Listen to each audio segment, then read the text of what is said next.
Para los que no me conocen, mi nombre es Constanza Rivera, soy la coordinadora general de la iniciativa Voluntariado CESIS Chile, y es dentro de esta iniciativa y del área comunitaria CESIS Chile que se han instaurado estas instancias de talleres, charlas gratuitas, cursos gratuitos, ya la mayor parte realizados por los propios voluntarios de la iniciativa, para un poco difundir de ciertas temáticas que ellos manejan, ya también para jornadas de reflexión, ya, y temáticas que tienen que ver con el contexto actual que estamos viviendo, ya. Este sería el primer taller del año, ya, porque las otras dos actividades han sido charlas, ya, y el otro curso es un curso que contó con 5 clases, ya. El curso es de Viviana, ya tuvo su primera versión, la volveré a repetir, ya estuvo muy bueno, era de convivencia escolar, y las otras dos han tenido que ver con programas de salud, ¿ya? Así que esperamos que esta tarde les sea de provecho, que le hagan muchas preguntas a la Vale, que, que sea de su conveniencia. La idea es que puedan relacionarse, escribir en el chat, que puedan levantar la manito si tienen dudas. Es un tipo taller, porque la verdad es que cuando nos sentamos, y yo le pedí el favor a la Vale que nos diera esta actividad, ya ella es mucha la información, tanto a nivel teórica como de la práctica. Y la idea es que ella nos pueda acercar un poquito a su propia labor dentro de su rol como psicóloga en estas unidades de cuidados paliativos. Así que, sin más preámbulos, los dejo con Valentina Aravena. Ella es psicóloga, trabaja en unidades de alivio del dolor, ya, en Talcahuano, si no me equivoco, ya. Docente académica, directora académica de CESIS Chile, y es una maravillosa persona y una de mis mejores amigas, así que me la cuidan mucho y le dan mucho cariño y amor esta noche. Eso, los dejo. Así que inicia nomás, Vale, son todos tuyos. Ya, voy a partir preguntando primero. Asumo que para un tema tan específico debe haber gente del área de paliativos presente. ¿Hay alguien que trabaje en paliativos? Porque es un tema que no le llama la atención mucho. Yo trabajo en ¿Sí? paliativos. Súper. ¿Dónde trabajas, Sandra? Yo trabajo en OncoCare, que son cuidados paliativos a domicilio, son parte de un seguro a través de la ISAPRE del paciente.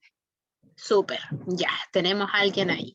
Bien, ¿hay alguien más que trabaje o que haya tenido alguna vez algún acercamiento a paliativos? Yo, ¿O a unidades? ¿Sí? Catalina, estoy haciendo Ya. mi práctica ¿Ya? profesional en la unidad del dolor y cuidados paliativos acá en Arica, en el Hospital Juan Noé. Ya, súper, ya, bien. ¿Hay más gente ahí que entonces en el área paliativo? ¿Alguien más? ¿O para saber? No, ya. Bueno, la Cota intentó de darme las indicaciones de que esto fuera lo más similar a un taller, lo más práctico posible, pero le dije a mí que me complica porque por lo general paliativos, para quienes trabajan también van a entender, tiene un enfoque, ya tiene un modelo especial de cómo entender el proceso de salud de enfermedad, ¿ya?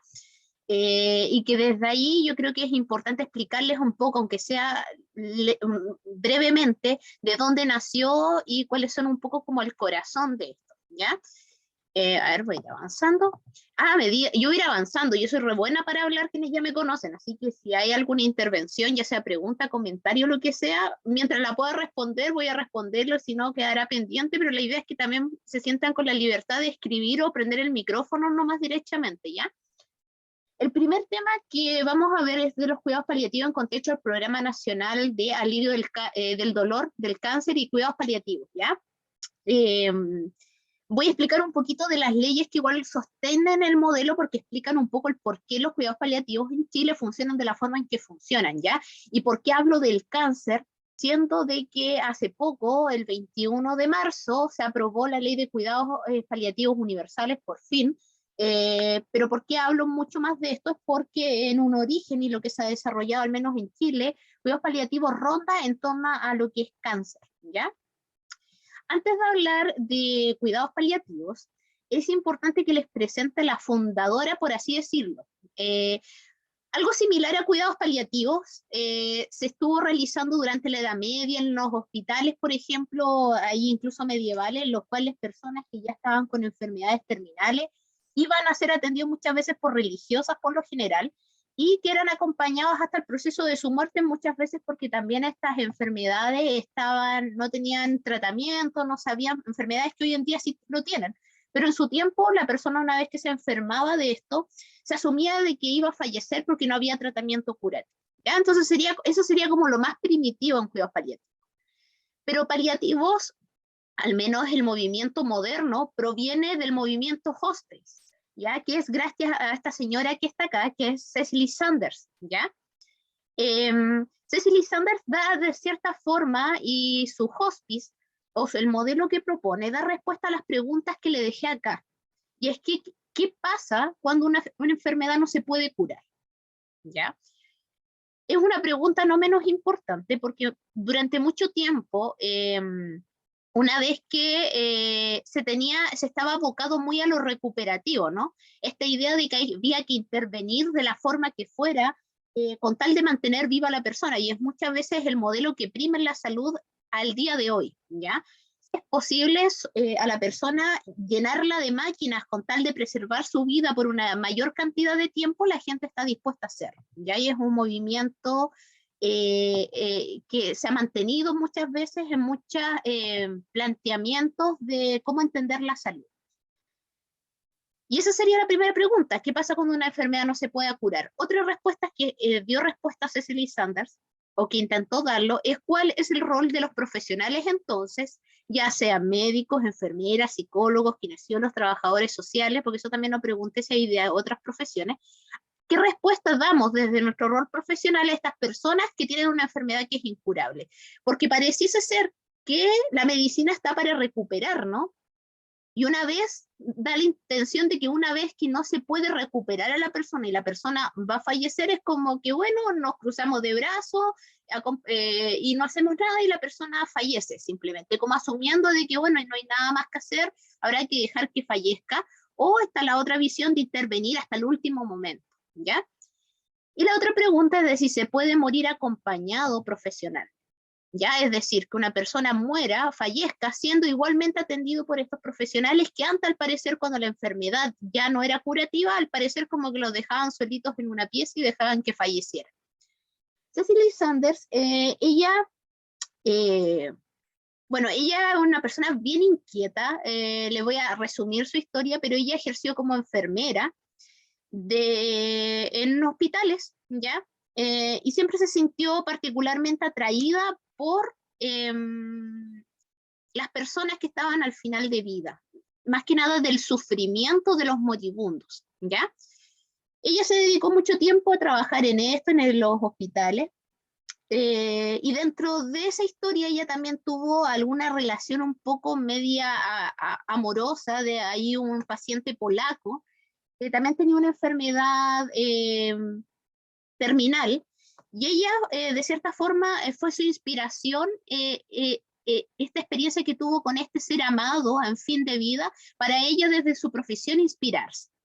Ella además tuvo un problema físico, ella tenía un problema en su espalda, por lo tanto su profesión como enfermera no era muy viable y decidió cambiar de profesión, y ella estudió una carrera similar a lo que nosotros conocemos como trabajo social, con la finalidad de ahora ya poder seguir ligada al tema de hospital, poder seguir ayudando a enfermos que estaban en fin de vida o terminales, pero de otra forma que no implicara un esfuerzo físico para ella.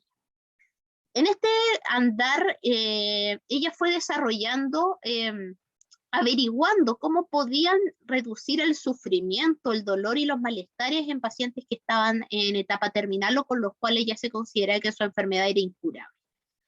Y por ahí, en uno de los contactos con algunos de sus pacientes, escuché un comentario relativo a de que ella le dijo a alguien directamente: tú deberías estudiar medicina porque por lo general son los médicos los que desaparecen cuando nuestras enfermedades no tienen cura. Y eso la motivó profundamente, entre otras experiencias, a que ella decidió ya adulta, como por ahí por los 33 años, además de enfermería, trabajo social, estudiar medicina. Así lo hizo, le costó bastante, porque ya era una persona un poquito ya más adulta, muchos diríamos que una joven, pero no era fácil empezar a estudiar nuevamente, pero lo hizo por el apoyo también con quienes trabajaba en los hospitales. Y ella, ya como profesional de la salud, empezó a sentirse muy atraída por averiguar nuevas técnicas para calmar el dolor de los usuarios, cómo calmar sus síntomas, y ella fue creando las ideas, fue inspirando personas que decidieron de cierta forma financiar sus primeros proyectos, ¿ya? Y estos primeros proyectos es lo que es el primer hospice propiamente tal, que ella no le dio el nombre de hospital, sino porque tenía otra función. Ella quería que los enfermos que estaban terminales sintieran la sensación de estar en un ambiente hogareño, pero estando siendo cuidado por profesionales. Ya de ahí vino un poquito el concepto. Y ella fue la que dio el impulso a esta cuna del movimiento de cuidados paliativos que actualmente existe, ¿ya? Y hay un texto bien bueno que se lo insto a buscarlo, está de fácil descarga, que es Velad conmigo, que es algo así como la Biblia de quienes trabajamos en paliativos, ¿ya? Y que voy a compartir con ustedes un trocito de este libro, porque creo que de qué forma mejor de yo definirle qué es cuidados paliativos que con la definición o con la presentación que hace quien lo fundó, ¿no? O el movimiento moderno. Y este es un trozo de lo que presenta Cecil Lysander en Velad conmigo, que es el texto que recopila muchos discursos y muchos textos escritos que ella desarrolló a lo largo de su vida. Y ella dice, trabajar en cuidados paliativos requiere una perspectiva que valore, ahí señalé y destaqué algunas cosas, integralmente a la persona y que considere la enfermedad terminal como un proceso biológico y a la vez biográfico. Yo creo que ahí, sobre todo los que somos de psicología y que sobre todo acá quizás en CECI más ligada al área de psicología, terapia sistémica breve, y sabiendo que viene una parte narrativa, creo que la palabra biográfico ya les dará una idea de cómo poder trabajar esto y la importancia de que también sea un proceso biográfico. Y a la muerte no como un fracaso, sino como un misterio. Solo desde ahí se puede aspirar a comprender y dar respuesta a la complejidad del camino por el que pasan los enfermos. Se entiende el proceso de morir como una oportunidad de cierre de la propia biografía. La persona es vista con sus recursos y sus capacidades de trascender, y como alguien que tiene que hacer su propio camino, y que transcurre desde el no me quiero morir, que es la frase que normalmente quienes trabajamos en cuidados paliativos es la primera frase que escuchamos cuando una persona recibe un diagnóstico de una enfermedad terminal, y que transita hasta lo único que quiero es que acabe bien. Cecil Lysander ahí plantea de que se explica que hay una gran fortaleza en la debilidad aceptada, que es esta frase de decir, mira, lo único que quiero es que acabe bien. Y es una debilidad aceptada porque admito de que no va a haber nada más, acepto la situación, que estoy en una situación de terminalidad de vida, pero con una mayor aceptación, una mayor paz, que es como un poco el objetivo que desde la salud mental y desde en realidad cuidados paliativos acepta, ayudar al usuario a que acepte su proceso de muerte de la mejor forma, ya que no es lo mismo que rendirse ni un fracaso como lo plantea en el mismo texto que le estoy leyendo. Y se nos recuerda, en fin, qué se espera de los profesionales, y es que se acerquen con respeto y que estén ahí con una actitud valiente intentando comprender. Cecil Lysander decía que para trabajar en cuidados paliativos habían dos características principales que tenían que tener los profesionales que ahí trabajaran o que intentaran cultivar. Una, y la más fundamental, es la compasión. Un trato y una orientación compasiva hacia aquellas personas que están pasando por una situación de terminalidad de vida. Y al mismo tiempo, que había que ser valientes, ¿ya? Y acá ya lo resalta, una actitud valiente, en el sentido de que se imaginarán que trabajar con personas que están prontamente a fallecer, no es que nos haga super personas o que tengamos que ser fríos, porque Cecil Lysander tampoco plantea de que tengamos que ser fríos, sino que es un acercamiento compasivo, con respeto, pero al mismo tiempo con cierta entereza, ¿ya? Y es algo que se tiene que un poco ir cultivando, ¿ya? Esa es la mejor presentación que puedo hacer un poco a los cuidados paliativos, pero ahora vamos a ver un poco más en lo práctico acá en Chile, qué son los cuidados paliativos, ¿ya? Vamos a dar respuesta a qué son y un poquito hacia qué se orientan y de dónde aparecieron, ¿ya? Bueno, los cuidados paliativos es la asistencia total y activa, y como señalé en el Power, hacia el usuario, es decir, la persona que es diagnosticada con un diagnóstico terminal, como también para su familia y su entorno, ¿ya? Y sobre todo, pues tenemos especial interés en el cuidador principal. ¿Quién es el cuidador principal? La persona que dedica mayor cantidad de tiempo, que muchas veces puede ser un cuidador y que obviamente ese va a ser el cuidador principal, pero en el caso que hay más familiares o más personas involucradas en los cuidados de la persona que se encuentra en terminalidad de vida, nosotros identificamos como cuidador principal a aquella persona que se encarga de la entrega de medicamentos, que está mayormente disponible para el usuario, que pasa mayor cantidad de tiempo en pos de los cuidados del usuario. Eso es nuestro cuidador principal. Los otros son como ayudantes de este cuidador principal, ¿ya? Y para nosotros como equipos de paliativo, estas personas son claves porque entendemos que para cuidar a alguien, que principalmente lo hacen estos cuidadores, ellos también tienen que ser cuidados y cuidarse a sí mismos, ¿ya? Y muchas veces los usuarios se esmeran un montón en cuidar a la persona que está enferma, a tal punto que descuidan su propia salud, y ha pasado en experiencias con usuarios que muchas veces el cuidador, perdón, fallece antes que la misma persona que tiene la enfermedad terminal por desgastarse excesivamente en los cuidados de su familiar o la persona que está cuidando. Por lo tanto, nuestro foco, claro, que va a estar en la persona que está pasando por un periodo de terminalidad de vida, pero también por quienes lo rodean y especialmente este cuidador principal, ¿ya?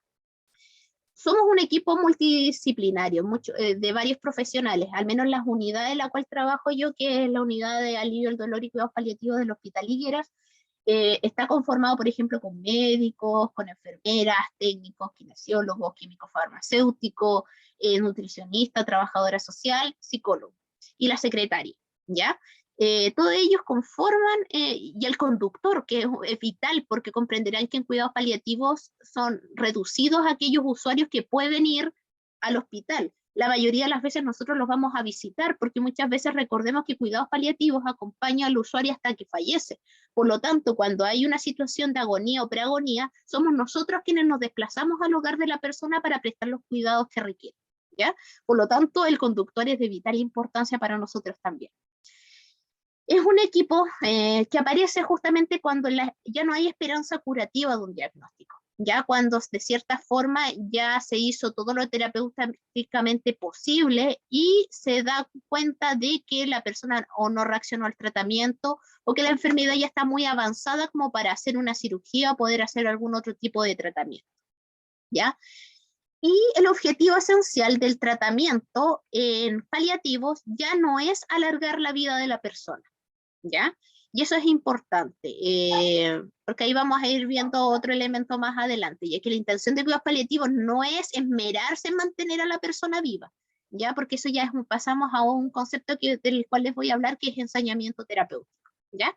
Es dejar acompañar a la persona el tiempo que esté con vida y que se mantenga sin síntomas, es decir, principalmente que tenga un control del dolor, que es el principal síntoma, y por eso las unidades son de alivio del dolor y cuidados paliativos, porque el principal síntoma que presentan las personas que están en una fase de terminalidad de vida muchas veces es el dolor. Hay situaciones que cursan sin dolor y que bueno, pero la mayoría de ellos cursan con algún grado de dolor, ¿ya? Pero además otros síntomas físicos, náuseas, disnea, algún tipo de edemas, hemorragias, o sea, varias sintomatologías que es importante de ser tratadas, entendiendo de que la persona no porque esté en terminalidad de vida tiene que estar sufriendo, ¿ya? Y eso es algo importante. Muchas veces se entiende que si una persona está en fin de vida, como que se normaliza de que tiene que estar con dolores, que debe que estar sufriendo, que es normal, y la idea es que no. La persona no debiese estar así, sino que debiese tener un buen morir. Y el buen morir nos habla de que la persona tiene que estar, en cuanto a sintomatología física, psicológica, social y espiritual, sin cubiertas sus necesidades. Y esa es la misión del equipo, ¿ya? Entonces, ahí como les señala, el cuidado paliativo no solamente aboca la parte física, que le hablé del dolor, y que además hablo del dolor no solamente de lo físico. El dolor también tiene un componente subjetivo que es psicológico, ¿ya? Y ahí también les voy a hablar un poquito del dolor total, ¿ya? También está la trabajadora social, y yo por lo general, o al menos los psicólogos, trabajamos con la trabajadora social y es parte de nuestro equipo fundamental, porque entendemos que a la persona también le duele la parte social, la parte psicológica. También duele, porque cuando las personas se encuentran en un proceso de finalidad de vida, es normal que entren las preocupaciones de qué va a ser de mi familia, tengo un hijo chico que lo va a cuidar, mi no sé, o cualquier otro familiar que vaya a quedar, mi esposo, mi esposa, qué va a hacer de ellos, o incluso más cosas más prácticas. Es como, si yo me muero, ¿quién va a llevar el pan a la casa? ¿Cómo van a educarse mis hijos? ¿Qué va a hacer mi esposa? Esta casa no he hecho los trámites. ¿Cómo puedo hacer que la casa quede a nombre de mi hija que me ha cuidado? Y así un sinfín de cosas más de tipo práctica, pero que también son capaces de afectar la salud y el estado emocional de la persona en su finalidad de vida, y que también son cosas que debiesen ser necesidades para el equipo a ser cubiertas, y por eso también es tan importante la parte psicosocial. Pero además tiene una parte espiritual, porque comprenderán, y creo que cuando, independiente de tengan una religión o no, cuando pensamos en la muerte, muchas veces aparecen conceptos como espirituales, no como de trascendencia, ya sea que alguno tenga una creencia religiosa y crea que se va a ir al cielo, que se va a ir a reunir con familiares que ya fallecieron, que va, no sé, que va a pasar por alguna situación como de sueño temporal y que va a despertar, que va a reencarnar, que se va a unir a las fuerzas del universo. O sea, cualquier planteamiento nos implica y nos aborda un contexto espiritual, frente a lo cual es un misterio para todos, y que también aparece mucho, y que también es necesario de cubrir al momento de la finalidad de vida de la persona en cuidados paliativos. Y es importante también entender que cuidados paliativos no solamente aparece al final de la vida de las personas, sino que muchas veces cuando pacientes están en tratamientos recuperativos, ¿ya? Porque hay dos tipos de tratamiento de acá para que vayamos entendiendo. Ahí están los tratamientos recuperativos, cuando se supone que la persona puede efectivamente recuperarse de la enfermedad que la queja, y hay tratamientos paliativos, que son, por ejemplo, hay quimioterapias paliativas, que no van a acabar con el cáncer de la persona, pero que va a mejorar su calidad de vida, porque va a reducir un poco más el tumor y por lo tanto va a tener menos dolor, o cualquier otra situación, pero no es recuperativo, es paliativo para mejorar la calidad de vida de la persona. ¿Qué pasa? En paliativos las personas pueden estar siendo cuidados por los cuidados paliativos, pero al mismo tiempo estar en un tratamiento recuperativo. Y es porque muchas veces, acuérdense que cuidados paliativos también tiene el otro apellido, que es de alivio del dolor. Y muchas veces estas situaciones cursan además con otra sintomatología que tiene que ser cubiertas por estas unidades, ¿ya?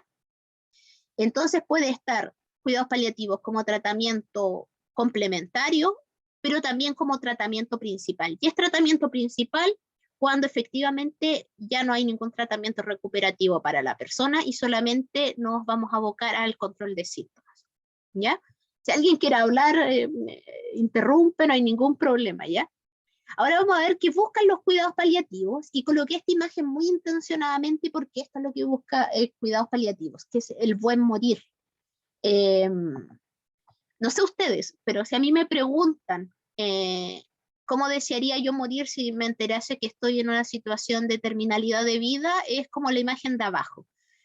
Entre estar en un lugar ajeno a mí, en un hospital impersonal, lejos de mis seres queridos, rodeado de máquinas que me tienen un soporte vital y posiblemente no cómodo y muy angustiado, a estar en mi casa, con personas que son cercanas a mí, en mi camita, con mi sábana, en mi entorno de mi hogar, quizás como hoy muestra la imagen, escuchando musiquita, con mi pijama, no con una bata, pero sin dolor. Yo prefiero eso, ¿ya? Prefiero estar en mi casa siendo cubiertos mis síntomas a estar en un lugar ajeno a mí lleno de máquinas, ¿ya?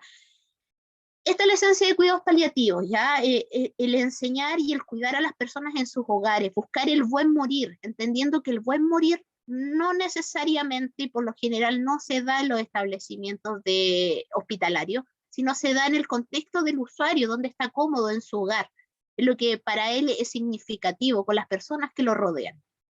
Por lo tanto, ¿qué buscan los cuidados paliativos? Aliviar el sufrimiento. Ahí vamos a hablar un poco de qué se trata el sufrimiento, que no es necesariamente lo mismo que depresión, no es necesariamente lo mismo que angustia, es otra cosa, ¿ya? el sufrimiento, que es algo muy conocido también como angustia existencial, que nos habla de este miedo a la muerte, el miedo a este misterio de lo que no sé que viene, esta pérdida de control, esta búsqueda de significado, un significado que no se le encuentra. Eso es como un poquito el sufrimiento. Pero ahí vamos a hablar un poquito de qué se trata, pero al mismo tiempo mejorar la calidad de vida del usuario, ¿ya? Y también de la familia, ¿ya? Porque la familia también se ve muy golpeada por un diagnóstico de enfermedad terminal.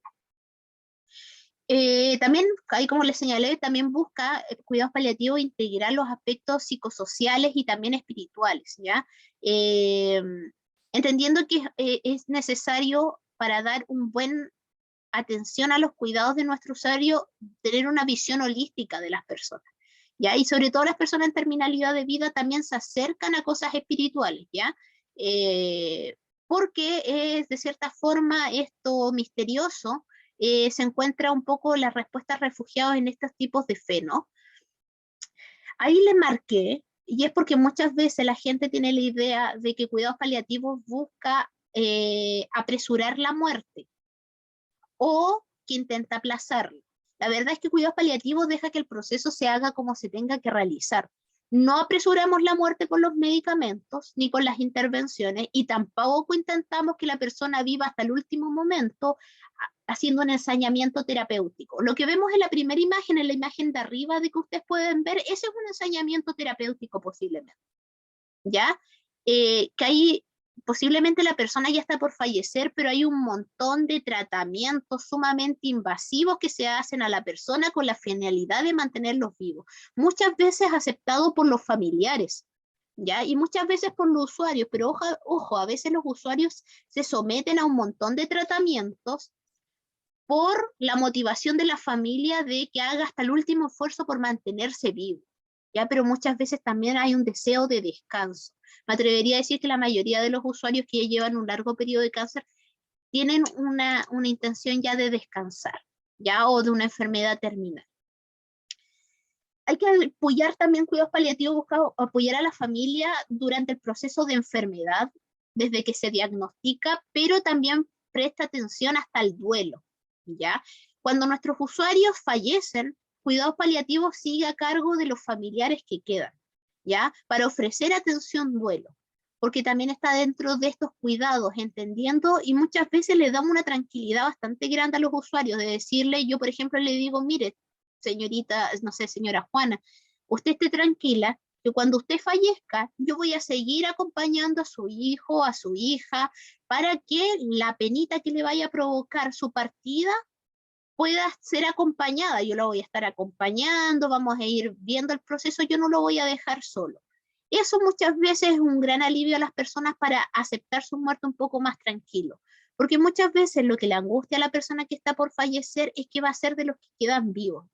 Y el saber que quienes te están cuidando a ti y que tú conoces van a ser los mismos que después, cuando tú ya no estés, van a estar cuidando a tus familiares, da una sensación de alivio a los usuarios, y es lo que también se intenta ofrecer. Cuando no se puede eliminar la enfermedad, hacerla comprensible y también permitir el encuentro con la muerte, ¿ya? Facilitar que la persona vaya aceptando su proceso de muerte, y que eso no implica fracasar, no implica rendirse, porque también hay un tema bien importante, y es que muchas veces, y es muy dañino, y lo menciono desde acá, para que ustedes no lo hagan, no ocupen lenguaje bélico con pacientes que están en terminalidad de vida. ¿A qué me refiero con lenguaje bélico? Lo vemos en las noticias como perdió la lucha contra el cáncer, dio la batalla hasta el final, no hay que bajar los brazos. No sé si ven el lenguaje, pero es como que fuera una guerra, es como que fuera un conflicto bélico. Lo malo es que es súper peligroso porque tiene un efecto muy dañino en cuanto a lo psicológico. Primero, hacemos a la persona luchar contra su propio cuerpo y contra algo que no pueda manejar. Así que imagínense lo desesperante que tu enemigo sea tu propio cuerpo y algo que efectivamente tú no vas a poder manejar. Además, ¿cuáles son los mensajes que te mandan? No te rindas, mantén una actitud positiva, enfrenta, sé fuerte. Pero muchas veces cuando una persona se entera de que está en un proceso de terminalidad de vida, lo último que quiere es ser fuerte. La persona quiere llorar, se siente frágil, se siente angustiada, se siente con mucho miedo, pero afuera, en vez de poder expresar y compartir con personas que son significativos con ellos, ese temor, esa fragilidad, ese miedo con el que se sienten, reciben desde afuera la información de que no, tenemos que estar acá, poner una buena actitud, escuchamos que la actitud es lo fundamental, que esta es una batalla, que no hay que bajar los brazos, y lo que estamos haciendo es anular la expresión emocional natural que surge cuando una persona recibe un diagnóstico de terminalidad de vida, que es el miedo. Yo creo que cualquiera de nosotros, de los que estamos conectados acá, si nos dijeran que estamos prontos a morir, aparecería una sensación de incertidumbre, de shock, de miedo, de angustia por tus familiares, pero estos mensajes me invitan a anularlo porque parece que si pienso en la muerte o asumo que estoy triste, es como que la enfermedad va a avanzar más rápido y me voy a morir más rápido y la culpa va a ser mía por no haber luchado, ¿ya? Así que evitemos el lenguaje bélico. Ya la persona no está dando una batalla, no está luchando, es simplemente enfrentándose a un proceso vital normal. Todos nos vamos a morir, no es una lucha, es un proceso natural al cual, si bien es doloroso, tenemos que aceptar como un proceso natural, ¿ya? Y a eso nos referimos con permitir en nuestros usuarios este encuentro con la muerte, que empieza muchas veces desde una negación, desde no, yo no me voy a morir, yo voy a hacer hasta el último tratamiento, si me tengo que comprar la sangre de una cobra que está en India, que dicen que me va a mejorar, lo voy a hacer. Y vamos como cuando vamos haciendo el acompañamiento con el usuario poco a poco, a medida que su cuerpo también se va modificando a los procesos propios de la terminalidad de vida, la persona poco a poco va cambiando y, por ejemplo, ya no está en negación, está en negociación y acepta de que, bueno, podría en realidad sí llegar a fallecer, pero igual voy a tratar de esforzarme en mantenerme vivo por mi familia, pero soy consciente que yo podría morir pronto. Hasta una situación de aceptación de que es como, mira, yo ya sé que me voy a morir y quiero morir tranquilo con mi familia, y las personas incluso empiezan a hacer planes, mira, voy a empezar a dejar todo ordenado para mi familia, es decir, esa es la aceptación de la muerte o el encuentro con la muerte, cuando yo me preparo para ella e intento recibirla como un proceso natural. Y puedo tomar medidas antes, que es lo que nos permite, por ejemplo, enfermedades que son de larga data, y que implica que la persona no va a morir de forma brusca, sino que le va a permitir prepararse para su muerte, ¿ya? En Chile, la historia de cuidados paliativos viene un poquito desde la OMS, ¿ya? La OMS ahí planteó y ha planteado durante mucho tiempo de que ojalá en salud se abocara a un modelo de continuidad de cuidados, ¿ya?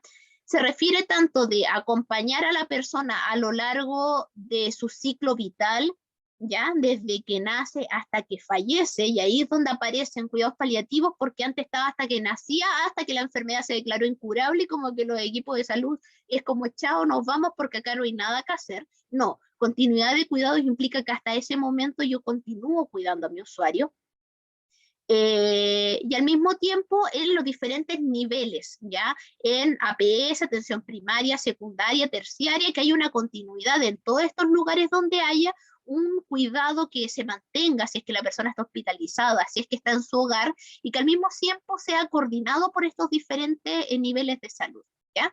Posteriormente apareció el Plan Nacional de Alivio del Dolor por Cáncer y Cuidados Paliativos, y hablo tanto del cáncer porque en Chile hasta solamente unos meses atrás era exclusivo de pacientes oncológicos, ¿ya?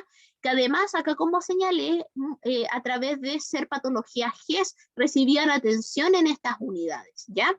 Por lo tanto, otras condiciones como, por ejemplo, terminalidad de vida, no sé, una situación de algún insuficiencia renal ya crónica de muchos años, la persona no recibía cuidados paliativos porque no estaban protegidos por estas leyes. Si alguien tenía ELA, por ejemplo, tampoco recibía atención de cuidados paliativos, lo cual comprenderán que es un déficit, y es un déficit que tenía Chile, una deuda, porque ya los pacientes oncológicos estaban recibiendo sus cuidados paliativos hasta la terminalidad de la vida, pero ¿qué estaba pasando con las otras enfermedades que también apuntaban a una terminalidad de vida, que eran enfermedades crónicas muchas veces de larga data y que no estaban recibiendo estos cuidados, ¿ya?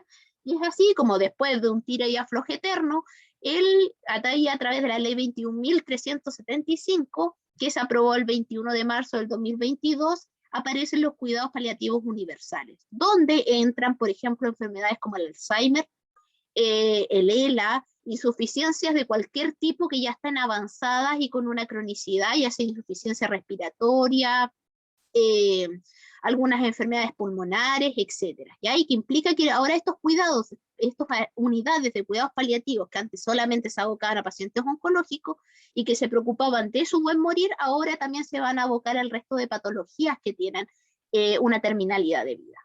Los objetivos de los cuidados paliativos podríamos decir que es esto: aliviar el dolor y otros síntomas, entregar cuidados psicosociales y espirituales, ayudar a la familia durante la enfermedad y el duelo y maximizar la calidad de vida. Pero ¿cómo hacemos esto? Primero es importante una valoración correcta de las necesidades. Llega mi usuario a la unidad y es lo que llega, ya llega una interconsulta al hospital y vamos a tener que evaluarlo todos los profesionales para ver cómo podemos satisfacer sus necesidades. Por lo tanto, primero y punto importante en cuidados paliativos es hacer una buena valoración. ¿Ya? Y una valoración que incluya todos los aspectos de nuestro usuario, que ahí vamos a ir viendo, para poder así yo poder brindar los cuidados específicos que requiere esa persona. Y eso es lo importante de cuidados paliativos, no hay como un ABC y haga esto y haga lo otro. Porque, por ejemplo, vamos a tener usuarios que, por ejemplo, yo nunca los voy a ver porque necesidades psicológicas no tenían, ¿ya? Pero hay otros que sí, que van a afrontar su proceso de terminalidad de vida con mucha manifestación emocional, mucha tristeza, mucho llanto. Por lo tanto, los cuidados que se le van a brindar a una persona son diferentes y van a variar. Alguien necesitará el apoyo del kinesiólogo, otro no, otro va a necesitar el apoyo de la nutricionista, otros no, y es por eso que es importante ver qué necesidades tiene la persona para ver qué cuidados presto y así poder maximizar la calidad de vida de nuestros usuarios, ¿ya?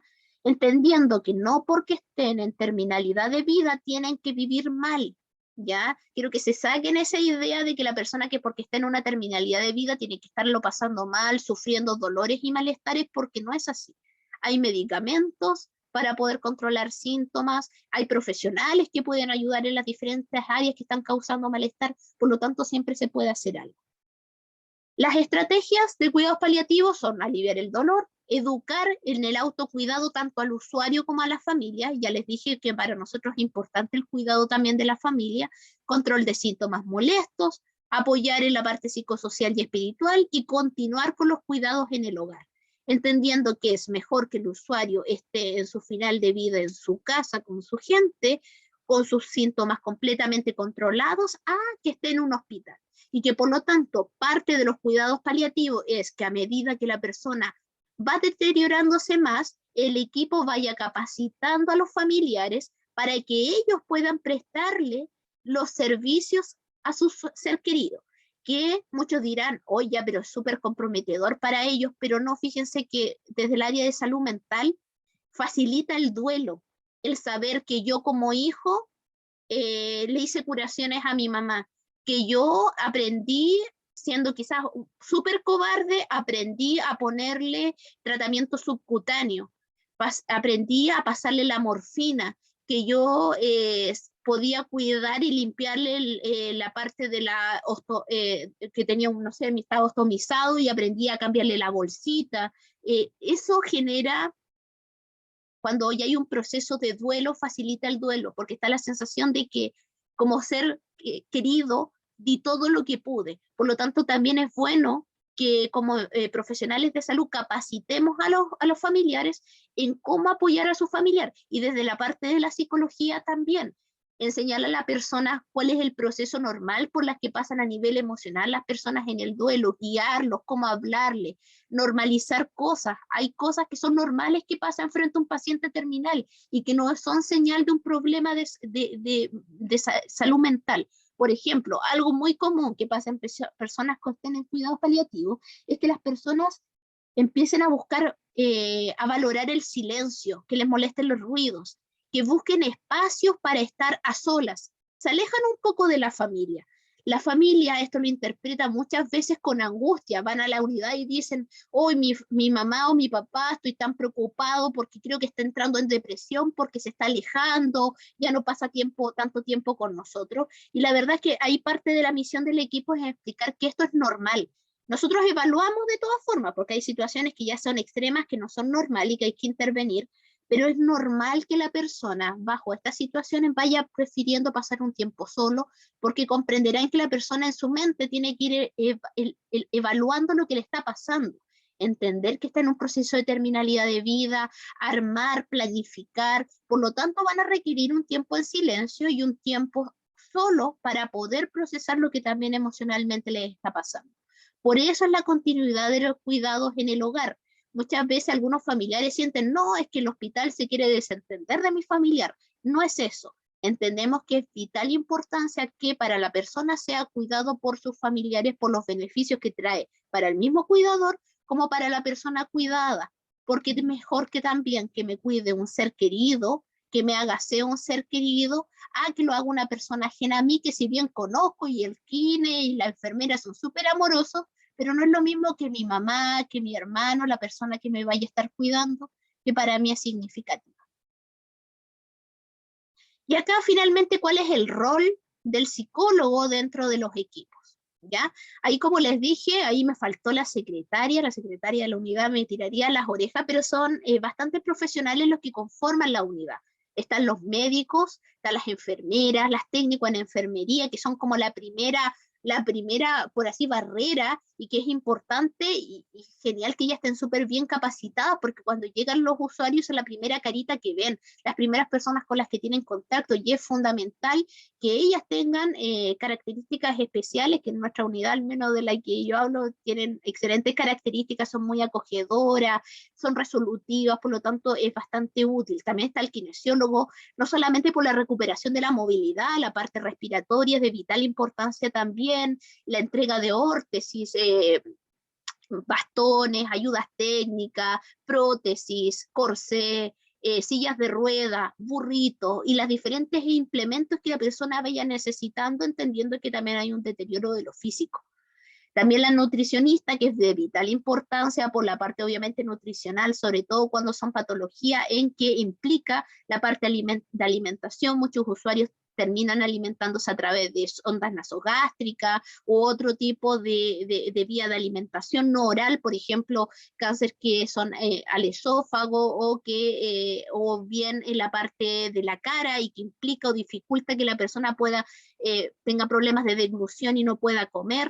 Por lo tanto, la nutricionista y la parte nutricional también de que las enfermedades propiamente tal implican una baja de peso, es importante, ya porque la familiar como lo primero, acá en Chile tenemos la frase de que enfermo que come no muere, entonces las personas, cuando el usuario no está comiendo, la verdad es que entran en crisis y acá es de vital importancia la tranquilidad que les pueda dar la nutricionista de recetar el alimento ideal para que la persona se pueda estar alimentando el tiempo en que esté enfermo, ¿ya? También importante la trabajadora social, como les señalé, el químico farmacéutico, son personas que son atendidos por la unidad por ejemplo, de oncología, urología, broncopulmonar, gastroenterología, el nefrólogo, y resulta que tenemos usuarios con una polifarmacia, o sea, tienen medicamentos que le da el CEFAM, que le da el hospital, y se toman un montón de remedios y que muchas veces la interacción es mala o son tantos medicamentos que es necesario que aparezca el químico farmacéutico y haga educación y haga un ajuste de tratamiento en base a eso en trabajo con los médicos. El conductor, ya les dije que es de vital importancia también porque es el que nos traslada a los lugares, porque cuando los pacientes ya están en terminalidad de vida, es de vital importancia el que nos trasladen, ¿cierto? Ir a la casa de la persona que se encuentra, por ejemplo, en preagonía, agonía, y poder intervenir ahí mismo en su hogar, o que ya quizás no está en fin de vida, pero que ya no puede movilizarse por la situación de salud que tiene, ¿ya?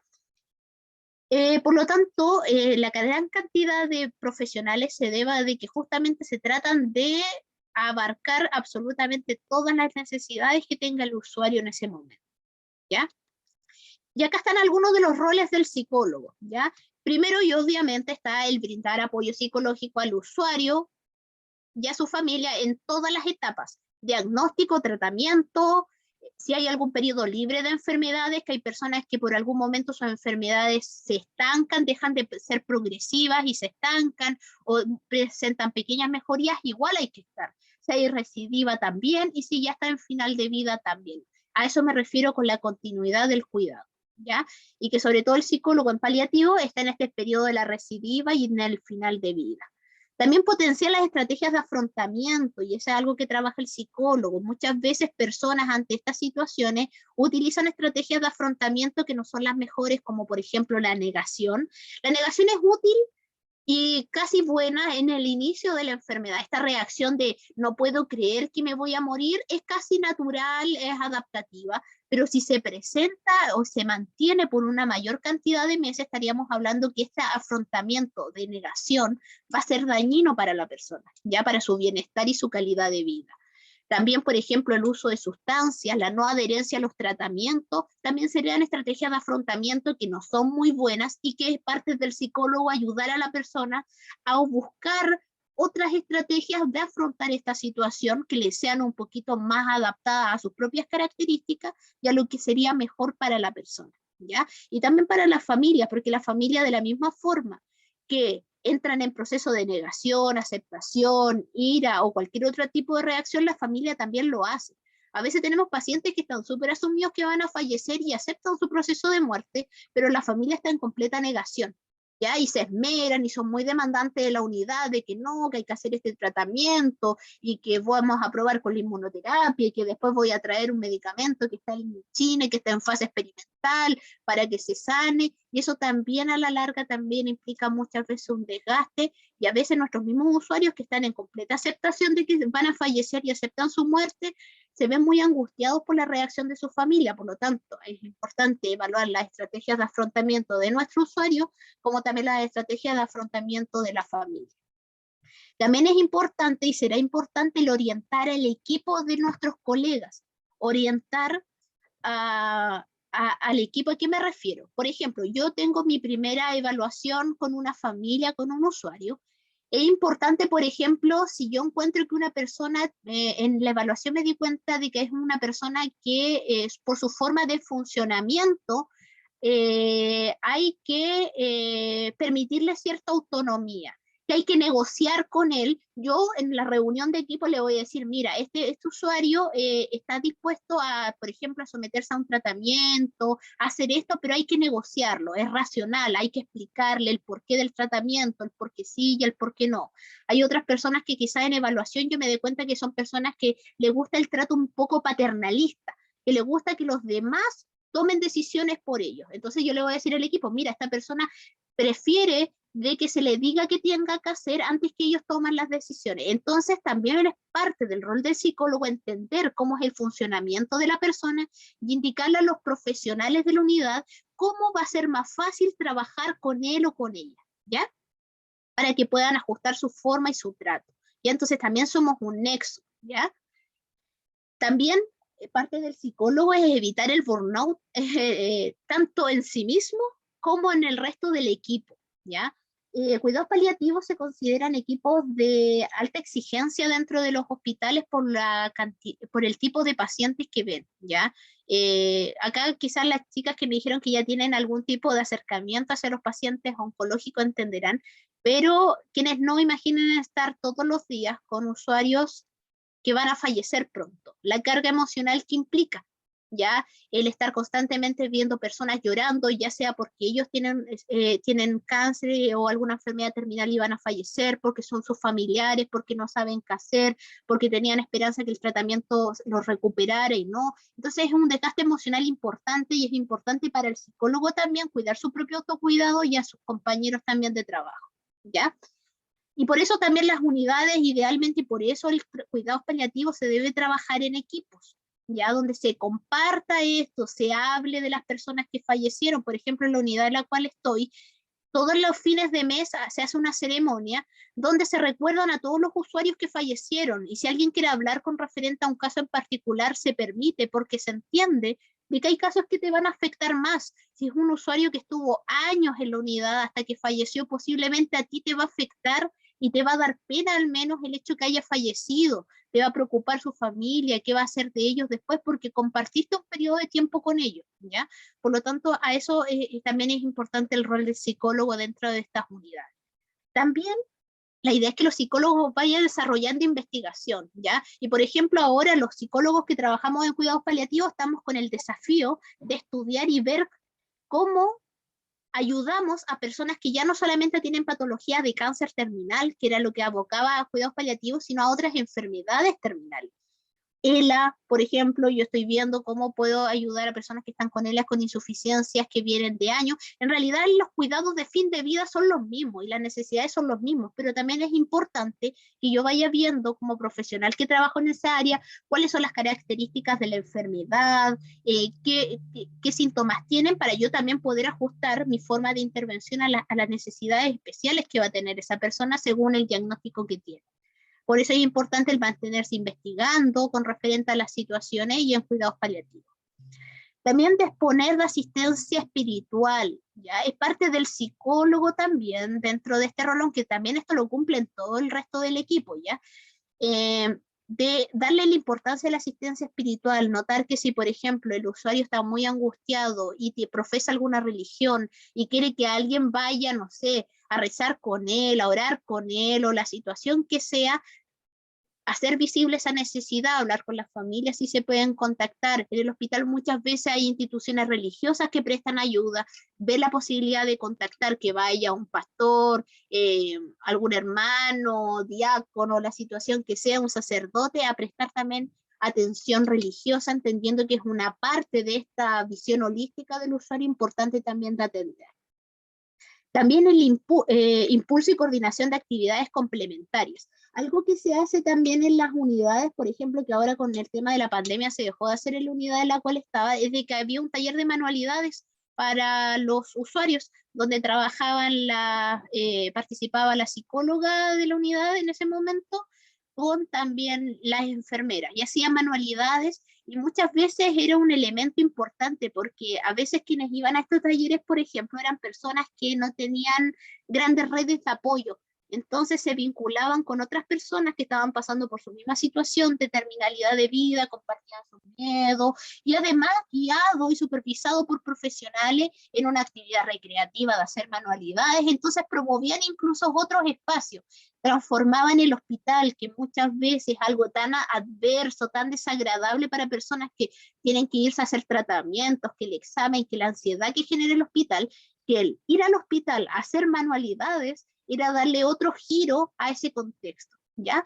Y parte del psicólogo también es buscar estas instancias, trabajo grupal o otros tipos de intervenciones que lamentablemente ahora por la pandemia se han tenido que suspender, pero también es parte de lo que se espera que nosotros pudiéramos hacer, ¿ya? Entendiendo que el psicólogo se supone que es especialista también en este trabajo con grupos y el manejo de grupos grandes, reuniones familiares, por ejemplo, o que implique estos talleres de tipo un poco también terapéuticos, ¿ya? Porque comprenderán que el nombre era juntémonos a hacer manualidades, pero al mismo tiempo tenía un trasfondo de hablar lo que les pasaba y tenía un trasfondo también terapéutico para ellos, en ir afrontando, ir vivenciando con otros un acompañamiento de lo que estaba pasando con ellos. Acá les dejo un poquito qué es lo que hago yo en la unidad de cuidados paliativos, ¿ya? Y lo que hace un psicólogo en cuidados paliativos. Por ejemplo, la realización de atención y de evaluación psicológica a todas las personas que entran en la unidad. Ahora se ha visto bien complicado porque hay un flujo de pacientes increíble, por lo tanto no todos los puedo alcanzar a evaluar, lamentablemente, pero la idea es que el psicólogo debiese poder evaluar todos al momento que ingresan a la unidad, ¿ya?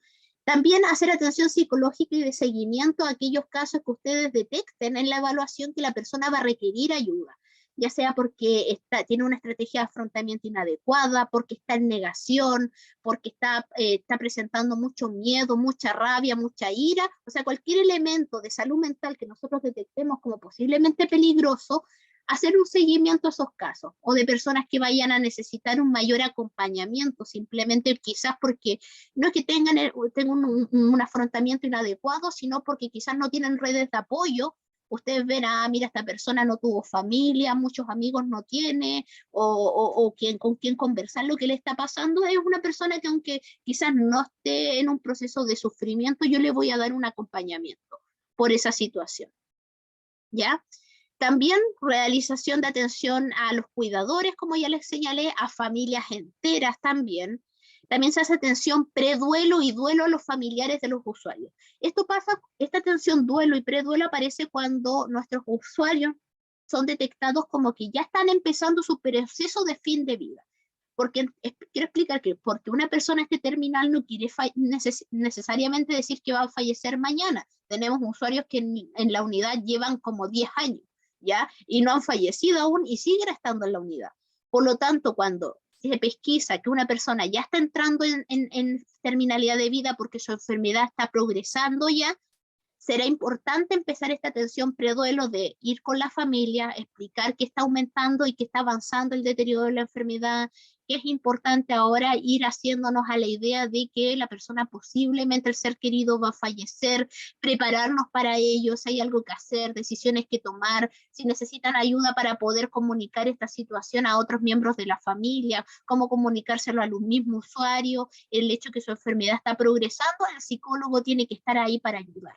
¿Ya? Y también después, cuando la persona fallece, prestar la atención duelo, ¿ya? Que es la terapia de duelo, es más que nada acompañamiento, ya yo hablaría de asesoramiento y acompañamiento del duelo normal, porque los duelos no siempre se tienen que intervenir, hay una idea de que el duelo hay que intervenirlo, pero es que es normal que el duelo duela, porque una persona llore por semanas después que falleció su familiar que estuvo mucho tiempo agonizando, es que es una reacción completamente normal, no hay por qué intervenir. Por lo general en las unidades nosotros intervenimos si la persona falleció su familiar y después de 6 meses continúa con mucha sintomatología, nosotros los atendemos, porque antes de eso entendemos que es normal que la persona sufra, que lo pase mal, que le cuesta adaptarse, porque es una reacción normal. Después de eso ya meditará una intervención duelo propiamente tal. Pero aún así, igual se puede hacer acompañamiento, si hay un caso muy de mucha dependencia, ayudarlo a hacer trámite, a orientarlo en algunas situaciones, se presta también esa atención. Ya les dije, realizamos atenciones domiciliarias a nuestros pacientes que están postrados, que están ya en agonía, que no pueden ir al hospital, y que son los pacientes PS3 y PS4. Ya PS3 es una persona que está mayormente postrada, pero que tiene un poquito de movilidad, y un PS4 y es una persona que está completamente postrada. Y a ellos se les hace seguimiento en el lugar. También se realizan inducciones a la familia una vez que ingresan a la unidad. Se les explica de qué se trata la unidad, qué servicios damos, cómo vincularse con nosotros, cómo pedir ayuda, cómo contactarnos. Cuidados paliativos funciona de una forma bien diferente a la que funcionan otras unidades del hospital. Por lo general, quienes hemos tenido atención acá en hospital sabemos que nosotros tenemos que tener una hora para ir a médico, y que no podemos llegar y ir al hospital y decir, oiga, yo tengo una duda, quiero que me atienda un médico y lo va a atender. En paliativo sí pasa eso, ¿ya? Ustedes hay horas fijadas, pero también hay médicos que se dedican a consultas espontáneas, ¿ya? Por lo tanto, si hay un familiar que está muy sobrecogido porque no sabe, no sé, presentó un nuevo síntoma a su familiar y no sabe qué hacer, puede con su carnet presentarse a la unidad y decir, mire, soy el familiar de tanto, le pasa esto, ¿me pueden ayudar? Y lo va a recepcionar la enfermera, y si ella puede solucionar la situación, hará ajuste de tratamiento, y si no, se va a contactar con un médico de turno que va a hacer ajuste, ¿ya? Entonces, explicarle eso a la familia también es importante porque baja el nivel de ansiedad frente a esta situación. Nuestro trabajo como psicólogos también es que en esta situación tan adversa, las familiares y el usuario se sientan lo mayormente tranquilos y en casa, y por lo tanto entiendan de que si viene esa crisis, que a lo que la mayoría de las personas le tienen miedo, van a recibir ayuda oportuna y que pueden pedirla fácilmente y que hay canales conocidos por ellos de cómo solicitar esa ayuda, ¿ya? Hay visitas a hospitalizados, entendiendo que las personas en hospitalizados no lo pasan bien. Yo como psicóloga hago visitas hospitalizados, ¿ya? Porque las personas lo pasan mal ahí, están en un ambiente diferente, con tratamientos muchas veces aversivos, con familiares que los pueden visitar en un horario reducido, por lo tanto el apoyo que pueda dar el psicólogo de irlo a visitar, ver qué necesidades tiene, escuchar los miedos que tiene, transmitir información a los familiares también va a ser importante. Se hacen talleres de inducción, que es como esto similar al inicio o el ingreso a la unidad. Hay consejería también, orientación, tanto a familiares como a otros profesionales que también atienden a la persona de cómo tratarlo, cómo intervenir, entender si es normal lo que le está pasando, ¿no? Etcétera, etcétera. Y la última prestación que yo diría que es de las más desafiantes para un psicólogo paliativo, que es la sedación paliativa. Y por eso puse esta imagen acá. No sé, y ahí quiero preguntar porque estaba hablando todo el rato y no he visto preguntas en el chat ni nada. ¿Tienen claro qué son la sedación, qué es una sedación paliativa? ¿Alguien? Ahí las colegas que quizás ya tienen tiempo en las unidades y tienen experiencia, ¿conocen qué es la sedación paliativa? Sí, sí. Ahí, colega, un poquito, yo sé que sabe, pero ahí para que las demás sepan y no esté hablando todo el rato, yo ya aprovecho de tomar un poco de bebida.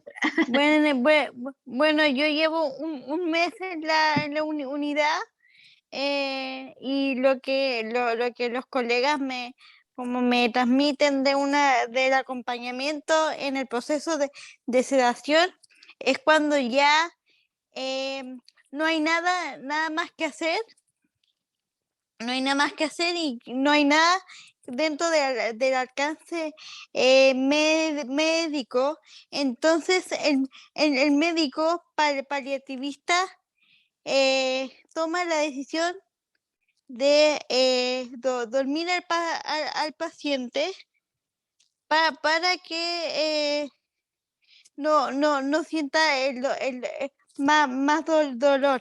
O sea, el dolor está controlado, pero ya no hay más. ¿Cómo lo puedo decir? Que hasta fue fuera del alcance médico. No sé si me entiendas. Ok, sí, guarda relación con eso, ¿ya? Acá explico un poquito también la sedación paliativa. La sedación paliativa no es la eutanasia, ¿ya? Quiero que quede claro, no es una eutanasia. ¿Sí, ¿Puedo Sandra? aportar algo, hijo? Sí. La sedación paliativa tiene que ver con estos medicamentos que son más opiáceos para el control del dolor.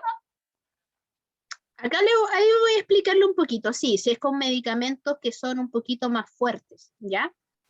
Le explico un poquito de qué se trata. La sedación paliativa está destinada a que, no, primero, puede solicitarlo de cierta forma cualquier usuario, ¿ya? Pero como unidad se les sugiere a pacientes con características en particular. Son pacientes que por las características que tienen, se prevé que van a tener un desenlace un tanto angustioso.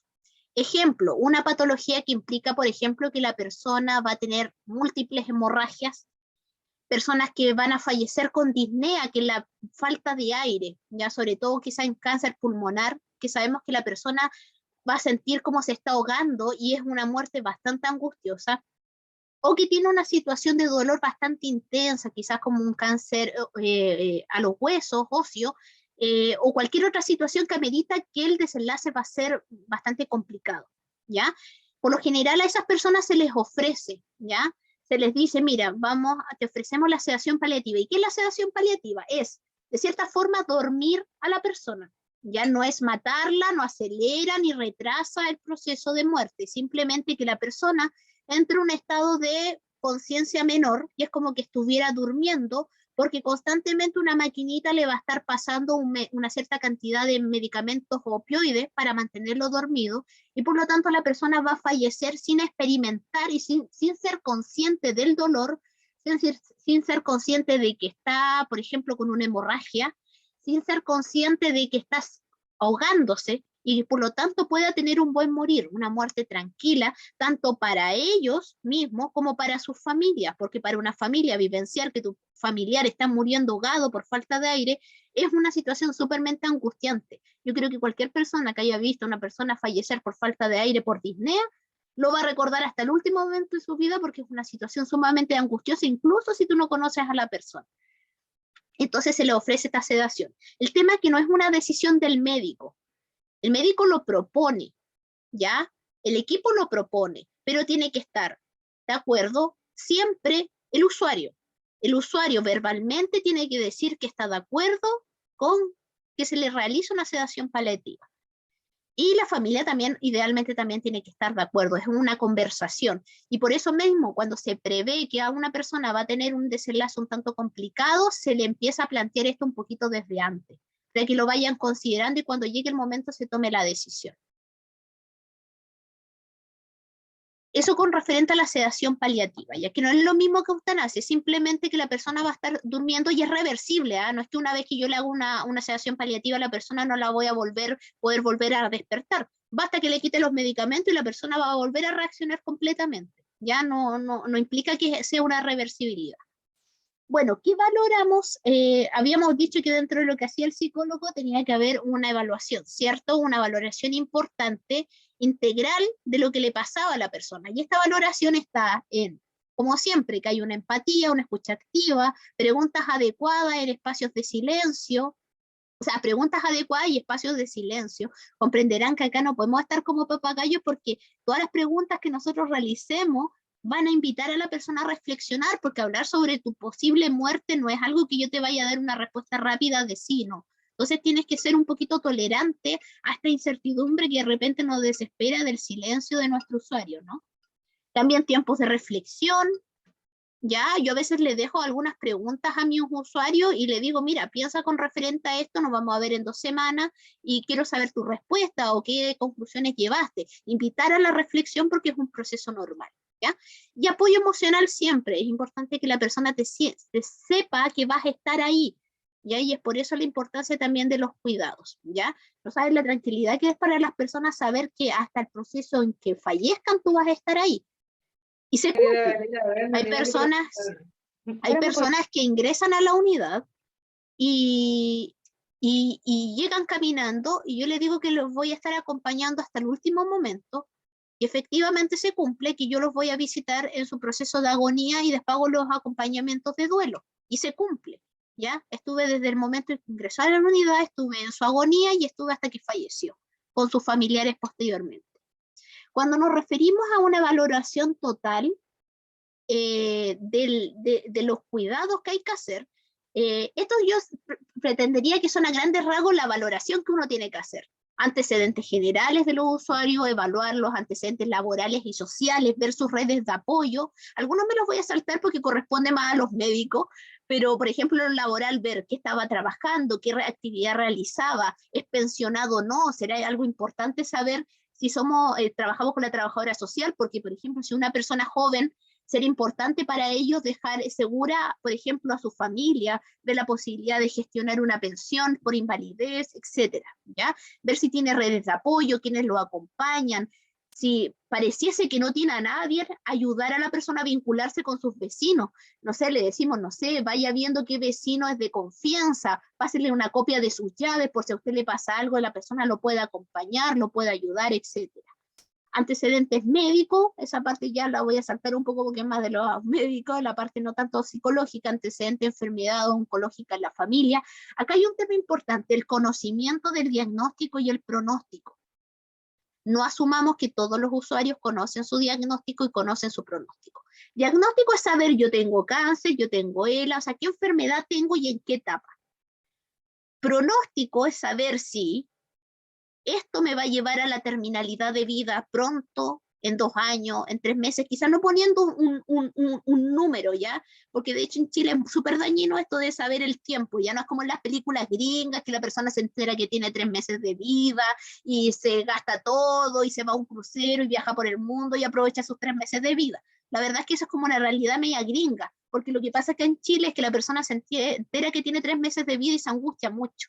¿Ya? Pero sí saber, por ejemplo, que le queda poco tiempo o que le queda mucho tiempo a eso, porque muchas veces llegan usuarios a cuidados paliativos que saben que tienen cáncer, pero no saben que su situación es de terminalidad de vida. Y es importante que la persona lo sepa, pero sin pasar a llevar. Hay un concepto que se llama conspiración del silencio, que se ocupa mucho en cuidados paliativos, y es cuando la familia no quiere que el usuario sepa que tiene una enfermedad, muchas veces no quieren ni siquiera que sepa que tiene cáncer, y menos que sepa que se va a morir pronto. ¿Por qué? Porque las familias se cuidan, y las familias tienen miedo de cuál va a ser la reacción de su familiar si sabe eso. Muchas veces las familias dicen, no, es que se va a deprimir, se va a suicidar, va a sufrir mucho, y las familias prefieren tener y mantener esto en silencio. Como unidad proponemos siempre y tratamos de intervenir y hacer que la familia entienda de que es importante que la persona sepa, ¿ya? Pero sin pasar a llevar. ya ayudarlos en el proceso, decirle, mira, si necesitas que yo te acompañe para cuando él sepa, te acompaño, hacer la entrega correcta de la información, pero lo ideal es que la persona sepa, ¿ya? Porque es súper angustioso, imagínense, los cambios físicos que ocurren en una enfermedad terminal y tú no saber qué es, estás con más miedo porque no sabes absolutamente nada de qué te enfrentas. En cambio, el saber que, mira, es porque tengo un cáncer en tal órgano, es porque ya estoy en una terminalidad de vida, no lo hace menos doloroso en cuanto al sufrimiento quizás, pero sí lo hace más comprensible de entender por qué me está pasando esto. Baja la angustia, ¿ya?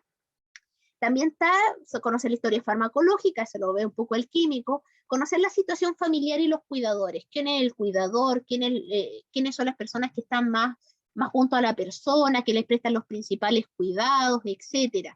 Si dispone de familia o no, cómo son las relaciones, tratar de vincular. Muchas veces en estos procesos de terminalidad de vida pasa que la persona tuvo una pelea de toda la vida con un hermano o con una hermana y ahora lo quiere solucionar. Será muchas veces nuestra misión promover ese encuentro para que la persona tenga la posibilidad de quizás reparar daños que hizo, sabiendo que la respuesta de la otra parte puede ser que sí o no, pero sí promover el diálogo, ¿ya? Y ayudar a la persona quizás a planificar un reencuentro con algún familiar en el que tuvo hace mucho tiempo, situaciones de ese tipo. También se evalúa el estado de dependencia, ¿ya? Porque para los usuarios va a ser súper importante el ver el grado de dependencia del que se ve de otras personas. Por una persona que era súper autovalente, súper activa, que tenía un montón de actividades que realizar, el verse de un momento a otro postrado en cama, es una situación súper choqueante. Por lo tanto, es importante evaluar cuál es el nivel de dependencia de la persona y cuál era su situación anterior. Si era una persona que era súper dependiente de su familia y la verdad es que ahora sigue siendo dependiente, posiblemente el impacto no sea mucho. Pero si yo tenía por ejemplo, una adulta mayor que vivía en talleres de manualidades, que practicaba danza, que salía con las amigas, que iba a la iglesia y que de un momento a otro se ve impedida de salir y está en su casa, va a verse seriamente afectada en su salud mental y es importante evaluar eso. También hay una evaluación de estado cognitivo, ver cómo está la persona a nivel cognitivo, ya si hay algún tipo de demencia o no, de forma de buscar al profesional ideal para que lo puedan tratar si es necesario, neurólogo, salud mental. También es importante la valoración del dolor, ¿ya? Saber si el dolor es neuropático, si es muscular, si es esquelético, cuál es el tipo de dolor, cuál es la intensidad de dolor que tiene la persona. Nosotros ocupamos una escala que se llama la escala EVA, ¿ya? Que es del 0 al 10 y le explicamos a la persona, mira, 0 es ningún dolor, nada, y 10 es el máximo dolor que tú crees que podrías llegar a experimentar en tu vida. Más o menos, ¿dónde te ubicas? Entendiendo que por ahí, por el número 6 y el 7, ya estaríamos hablando de un dolor que te saca lágrimas, por ejemplo. Y ahí enseñamos a la persona a categorizar su dolor. Y eso es importante. La persona le pone un valor a su dolor, no el profesional, porque el dolor es subjetivo. No es que uno diga, mira, la señora me dijo que tú tienes un EVA 7, pero yo creo que no le duele tanto, yo creo que tiene un 3 nomás. No. La experiencia del dolor es subjetiva y si la persona me dice que le duele 7, le duele 7, ¿ya? Porque el dolor físico se procesa a nivel psicológico, el dolor físico se procesa en lugares similares al del dolor psicológico, el malestar psicológico. Por lo tanto, a ustedes mismos les puede pasar que si ustedes, por ejemplo, quizás es un ejemplo súper burdo, pero si yo me pego en la mano un día en que ando súper bien y estuve relajada, posiblemente el dolor va a pasar más rápido y no va a ser tan fuerte. Pero si me pegué en esa misma mano con la misma intensidad un día donde yo estaba pasando por un momento emocional importante, ese dolor se va a ver aumentado. En los pacientes pasa lo mismo. Si además del dolor físico que tienen, hay un dolor o un malestar emocional, ese dolor se va a ver aumentado. Y es por eso también lo importante de la intervención del psicólogo, porque hay un concepto que se llama dolor total, que es cuando al usuario no le duele solamente la enfermedad, le duele la vida por lo que le está pasando, le duele lo social porque ya no es el proveedor de la casa, le duele porque ya no puede abrazar a sus hijos, le duele porque ya no puede salir con sus hijos a jugar fútbol, le duele porque perdió el contacto con sus amigos, le duele porque entiende que no va a vivir y que sus proyectos a futuro de jubilarse y irse con su esposa a vivir al campo ya no se van a realizar. O sea, le duele lo físico, pero le duelen también muchas cosas. Y eso es un dolor total que tiene que ser abordado y que es fácilmente identificable porque son usuarios a los cuales se les sube la dosis de medicamento y que debiese estar controlado, pero siguen señalando que tienen dolor, que tienen dolor. Y te das cuenta que es un dolor total, que a la persona no solamente le está doliendo su dolor físico, le están doliendo otras cosas también. También se valoran otros síntomas, y en otros síntomas quizá hay una gran lista, pero algo que es importante para nosotros como psicólogos, como trabajadores en la salud mental, es el sueño. Ver cómo la persona está durmiendo, cuántas horas duerme, en qué momento duerme, porque muchas veces nos quedamos en que la persona dice, no, yo duermo 7 horas, pero resulta que duerme 7 horas en el día y en la noche está despierta y no deja dormir a los cuidadores, o duerme de forma intermitente. El dolor no lo deja dormir, o no lo deja dormir la sensación de falta de aire. Es importante evaluar cómo está durmiendo la persona y qué síntomas están interfiriendo en su sueño, porque el descanso va a ser fundamental, ¿ya? La sexualidad también es un hecho importante. A veces asumimos que la persona tiene un cáncer terminal y sobre todo si es abuelito, como que nos olvidamos que la persona tiene una vida sexual, que es igualmente importante, sobre todo quizás para pacientes mujeres con un cáncer cervicuterino, un cáncer de mama, un hombre, un cáncer de próstata que está como directamente ligada sobre todo a la parte genital. Va a ser importante ver cómo está viviendo el área sexual también el deterioro de la enfermedad, porque también va a ser un duelo. El que quizás ya no va a poder volver a relacionarse sexualmente con su pareja de la forma que lo hacía antes, pero se le puede enseñar una nueva forma de aproximarse. Quizás ya no van a tener el típico como más acercamiento sexual tipo coito, pero sí se les enseña o se les puede hacer ver como pareja y intervenir con ellos de que quizás va a haber un acercamiento más de contacto, de caricias, de beso, y quizás no necesariamente ya llegando propiamente al coito, pero sí va a haber otra forma de interacción, cosas de cierta forma, igual que no se vea como que esto terminó, sino que hay formas alternativas en que la pareja pueda seguir manteniendo esa intimidad y que no porque esté en un paciente terminalidad de vida también tiene que renunciar a esa parte importante para ellos.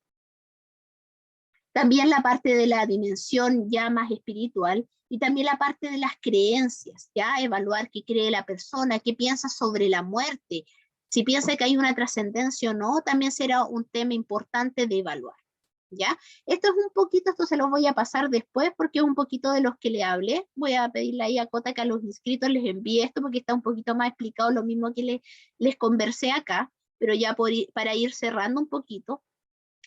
De las principales temáticas de salud mental que nosotros encontramos. Quiero que vean cuáles son las reacciones normales que pasan, ¿ya? Porque muchas veces se ve como que todo en paliativos, todo es como para derivar a psiquiatra, todo es súper dramático, pero hay reacciones normativas, normal que ocurran. Es normal que un usuario que tiene un diagnóstico de cáncer terminal o de una situación de salud terminal tenga miedo al sufrimiento y al dolor, ¿ya? Yo creo que todo lo tendríamos si tuviésemos. Y acá es importante cómo nos acercamos y cómo le explicamos, mira, sobre todo el tema del dolor. Yo les digo a la persona, mira, señora Juanita, señora María, señora Rosa, quiero que usted sepa que cuidados paliativos tiene un arsenal grandísimo de medicamentos y que cuando ustedes tengan un dolor, siempre va a haber un medicamento más fuerte que darle.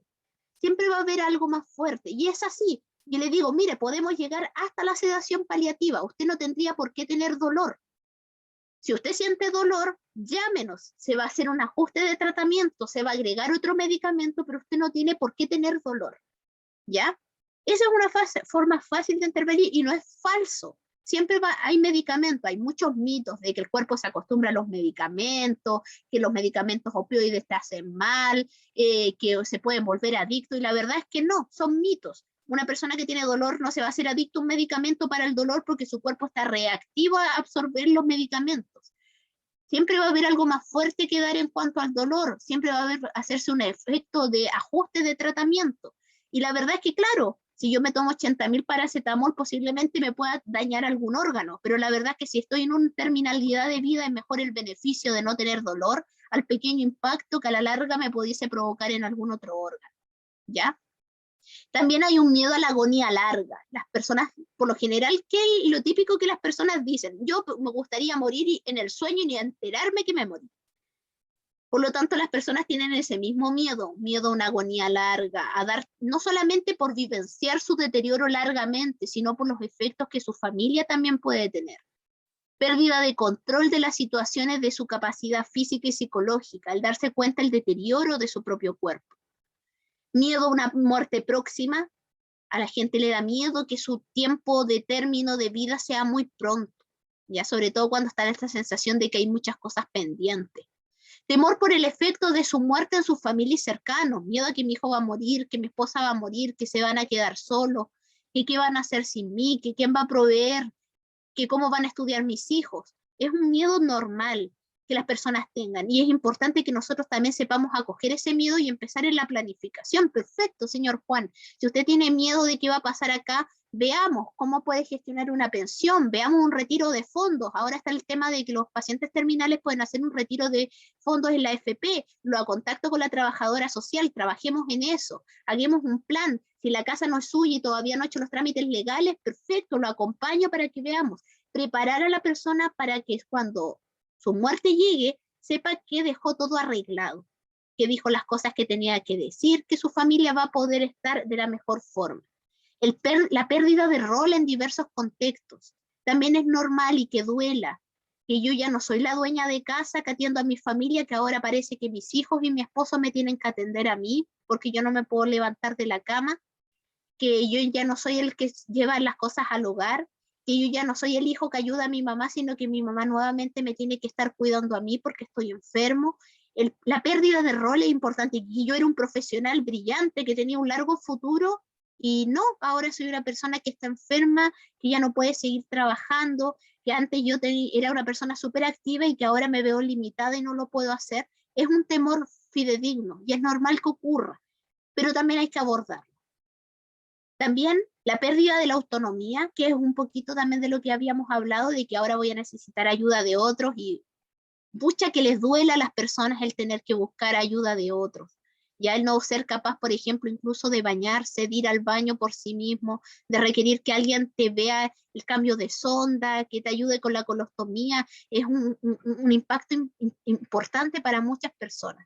La pérdida de la autoimagen, sobre todo cuando tu patología cambia tu forma física. Lo primero que llego cuando veo a una persona me dice, señorita, yo pesaba no sé cuántos kilos y mira ahora soy la mitad de lo que soy. O sobre todo, por ejemplo, cuando hay tumores que se ven, cuando la persona tiene una colostomía donde su imagen se vio alterada, cuando hay una extirpación de un seno producto de un cáncer de mama. También va a haber una pérdida y va a ser un duelo, duelos pequeños que la persona va a ir vivenciando. Y obviamente también los sueños truncados, ¿ya? La persona tenía planes de que se iba a jubilar, o tenía planes de que iba a cambiar de trabajo, que iba a viajar, los sueños que creo que todos tenemos. Yo posiblemente yo les pregunto a ustedes y ustedes se proyectan en que en un mes quiero ir de vacaciones, en un mes más voy a ir a tal lado, mi nieto va a cumplir 4 años, voy a ir a su cumpleaños, pero wow, que cambia cuando ya no sé si voy a alcanzar a estar para el cumpleaños número 4 de mi nieto, cuando no sé si voy a alcanzar a ver nacer a mi nieto, cuando mi hija se va a casar en 8 meses y yo no sé si voy a estar en esos 8 meses para poderla entregar en la iglesia. Esas son situaciones fuertes y que son pequeños duelos que tenemos que ayudar a la persona a llevar. Y la familia también pasa por sus procesos. La conspiración del silencio, que es lo que yo les hablé, este miedo a que hablar con el ser querido, y que es una forma de proteger al ser querido y también de protegerse a sí mismo, porque muchas veces las familias no están preparadas para hablar de la muerte de su familiar. A veces la persona enferma sí quiere hablar de su muerte y está muy abocado a ese, quiere hablar de su muerte, pero la familia no quiere tener esa conversación, ¿ya? No sabe cómo hablar con la persona porque da cosa, posiblemente si yo estuviera ahora una enfermedad terminal y yo les dijera, saben que yo tengo un diagnóstico terminal, y les pidiera que hablaran conmigo, posiblemente para ustedes fuera un poquito más incómodo, sobre todo hablar sobre el futuro, mis metas y expectativas, ¿ya? Porque asumo de que, pero es que la Valentina no sabemos si va a estar en 2 meses, ¿ya? Entonces está este miedo a que el ser querido sufra, También está el miedo al que el ser querido no tenga los cuidados suficientes. Las familias son muy demandantes de la unidad porque tienen miedo de que quizás su familiar, siempre tienen la familia la sensación de que su familiar pudiese estar mejor, que pudieran tener un mejor colchón clínico, que podrían comprarle mejores cremas, que podrían tener mejores medicamentos, que podrían tener un montón de mejores cosas.